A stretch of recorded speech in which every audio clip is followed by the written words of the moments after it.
Global economic collapse is underway, and today we focus our attention on the United States. And we will discuss 8 reasons why the US empire is falling.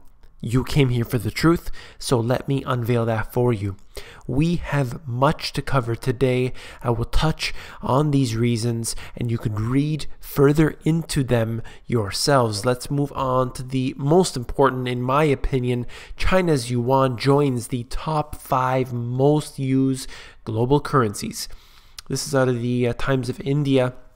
And what they said was China's yuan has become one of the most widely used currencies in global payments, an international financial transactions agency announced on Wednesday.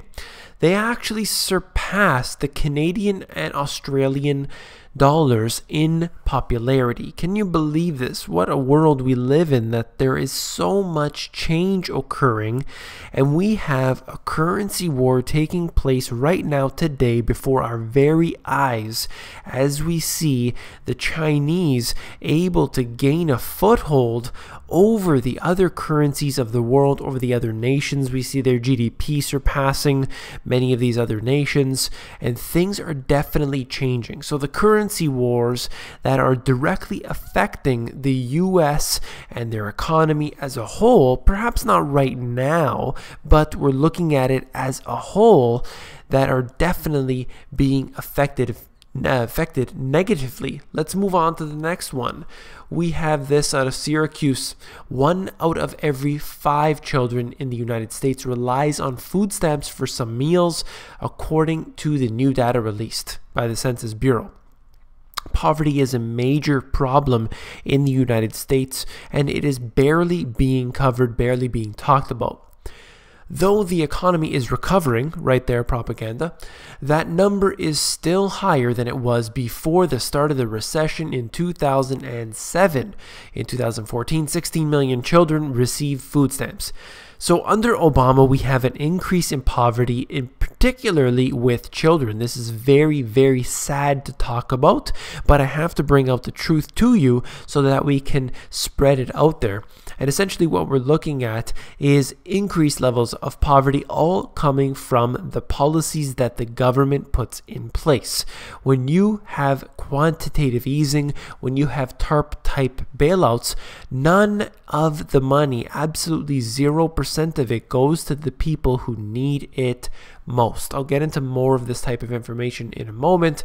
Right here we have the Washington Times. 50 years after President Johnson started a $20 trillion taxpayer-funded war on poverty, the overall percentage of impoverished people in the United States has declined only slightly, and the poor have lost ground under President Obama. So even though he proposes that everything has gotten better, we actually see poverty increasing. Now look at the cost itself. We're talking about $20 trillion. I am not a mathematician. I am not any sort of soothsayer. I don't have a crystal ball. I don't have any sort of magic potion or any of these things. But with $20 trillion, I'm pretty sure I could solve the poverty problem in a country of over 300 million people. It doesn't take $20 trillion to resolve this problem. That's because it's all wasted, it's all squandered, and barely a fraction of the money goes to the people in need. And this is very sad. We're number 12. The United States does not rank among the top 10 countries in the world for economic freedom, according to the Heritage Foundation's 2015 index. Instead, the US ranked only 12 after Hong Kong, Singapore, New Zealand, Australia, and so on. So look at all of these other countries that are way ahead in economic freedom than the United States. This is a very, very big problem. You could see where I'm going with that. I'll move on quickly here. Washington, D.C. This is an article about Washington, D.C. out of the Washington Post, but it goes for the whole country as a whole, and in fact beyond the borders of the country. Wage disparities in the district are at their widest point in 35 years, and the city's flourishing economy has masked a grim reality for residents who lack a college degree. Many are worse off now than they were before during the recession, according to the new report. How many statistics do I need to show you, not just in this video, but in previous ones, where I say that we are headed back to the levels of the recession and even before that, and other indicators show multi-decade low levels, consistently showing you the statistics of this, yet we still have people on here and out there talking about how these facts in fact are not true. It's pretty hilarious to read this all and to see it all, but in fact people will deny the facts. How can this happen? It's crazy to read. I'm going to move on right here. From here to there, this is out of the Wall Street Journal. Share of global manufacturing exports, and the lighter color is 2000 and the darker color is 2013. We see how China vastly expanding, the EU having minor expansion, but the US and Japan declining significantly over the past decade and a half here, and this is a trend that is continuing to go on. And this information is out of the World Trade Organization as well as the Wall Street Journal, but just wanted to show you this, how global exports are shifting right now. We don't have what we used to have. There is no more of that American manufacturing that's taken place. More factories are closing down right now and very few are opening up. I'll talk about briefly in my book here. The cost of living is increasing constantly and putting many people underwater. Economist Richard Duncan explains that the expansion of credit tends to cause the price of assets, such as stocks and property, to increase, thereby boosting the net worth of the public. Rising asset prices give the owners of the assets more wealth.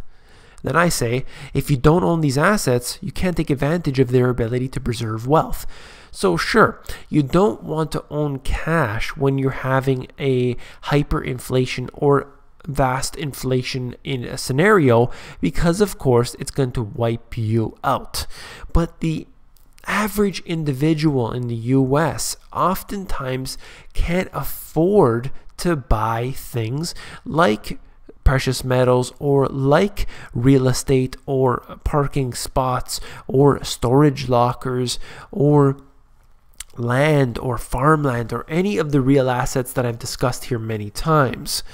What we have is a situation where the people are running into more poverty. I'm covering the stats right now, and we could see that, so they can't take advantage of this. But guess who can?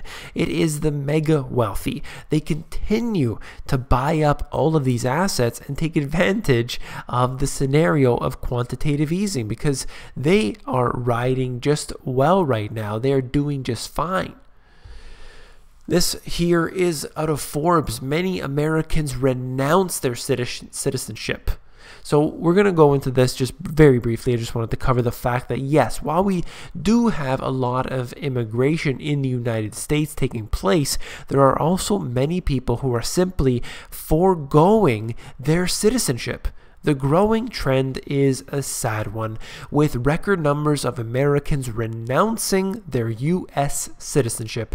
It actually hits a record number renouncing their citizenship here, and this is a continuing trend. It's getting worse. And what does this say about the United States? Yes, there are many reasons why this is happening, but if the people had such a strong faith in their nation, they would not be moving out of the country, number one, and they would not be renouncing their citizenship. They would want to keep that, but of course they see the direction it's heading. They see the trajectory and they're not liking it, so they just give up the citizenship and don't look back. Contractors on the battlefield, outsourcing of the military services. This information here is telling because, well, let me just read this for a moment here. A sharp increase in the scale of outsourcing of military services to third parties. We have wars that are taking place all around the world every single day. The military has expanded, the US military that is, has expanded to approximately 150 countries around the world. It has over 75% of the countries in the world are have the US military on it. We had a $1 billion embassy built in Iraq. They have, in fact, said that they pulled out all of their troops out of Iraq not too long ago. They said it was mission accomplished. They said they did everything that they needed to do in Iraq. But what happened was they actually left their military contractors there. In fact, there were tens of thousands remaining in Iraq during that time where they claimed that they didn't have any people in there. And that's what just goes to show you the lies that they tell us. Now, the reason I mention this is that one of the major reasons why the Roman Empire fell is because they spread too thin. They were using contractors, and this is obviously going to put a big burden on them because they tried to expand faster than was reasonable. And just another side note here, one of the other reasons why the Roman Empire fell is that I've researched and I was informed that actually they subsidized, they outsourced their production of grains to Africa. And then when Africa was taken over, suddenly they had a food shortage. So this is another reason, and I unfortunately cannot remember the book that I have read that from, but it is information for you to look up further should you choose to. Now, food shortages are something that I want to discuss here, and I'll just get into this in a moment. Two articles that I just wanted to connect together. Brazil's biggest city may cut water services to 2 days a week. When you have a very, very serious issue like people not being able to get access to their water, you will have a crisis on your hands that will expand at a rapid rate. I'm not going to get into this actual article here. It is good information, but I just wanted to also connect it in with this. Have we reached peak food? Shortages loom as global production rates slow. This is out of the Independent. Now, I'm not going to talk about the peak food itself, but I just wanted to note right here that we have issues of food shortages and water shortages that could take place. Whether this is happening or not where you live, I just want to note the fact that this very well could happen, a natural disaster, or whether we have some sort of critter like a rootworm virus or any of these other things that could affect the production, the supply. We could have a contamination of the water supply that could leave you without drinking water. So the reason I mention this, then tagging it along with the collapse that is occurring in the United States, is that you need to be prepared. So if we're expecting a collapse to occur, or I should say continue to occur in the United States and directly affecting you as an individual, you need to make preparations now and today. And the two most important things for you is your food supply and your water supply.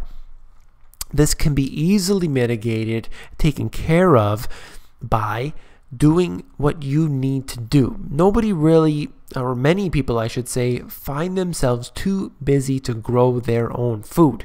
But this is a very simple method for you to have that stability. Now, if you don't want to grow a garden, you could at least grow sprouts in your house for pennies. For a massive bundle of sprouts, you can grow them in your own house. It's very easy, and you can get consistent food in a few days. There are also just basic simple things like having extra canned food. Keep a lot of canned food in the house, things that you eat regularly. Just have a large amount of it. You can have large bags of rice, other things that store on the shelf for long periods of time. If you would normally keep one bag, if you have the storage, if you have the space, keep 5 or 10 or 20 bags of that particular item. And that way you can have a barrier, sort of a buffer, should there be an issue with the food supply. Now, what about the water supply? Number one, you need a filter. I personally have a Berkey filter, had it for years, use it all the time. It's the only water I would drink from. And that's a way to clean out all the worst types of water, and it will filter that for you. You can take rainwater and swamp water, and it will clean it right up. That's very important, very cheap in fact, to get that. You can get the life straw, which is another thing that you can have as more of an emergency thing. And also, you should look into getting your own well. A well is an important thing to have if it makes sense in your area. You know, there are not all good water sources underground. You need to find that. You can also find a spring. The website for that is findthespring.com, an excellent resource where you can find a spring in your local area to find good quality drinking water that is much better than the fluoridated water supply with all that chlorine and all that garbage that comes out. If you could find the spring local to you, you will do so much for your health with structured water as nature intended it. And so that's all I'm going to get to for this video. Essentially, be prepared, do what you have to do. If you want more information on preparation, you can contact me directly.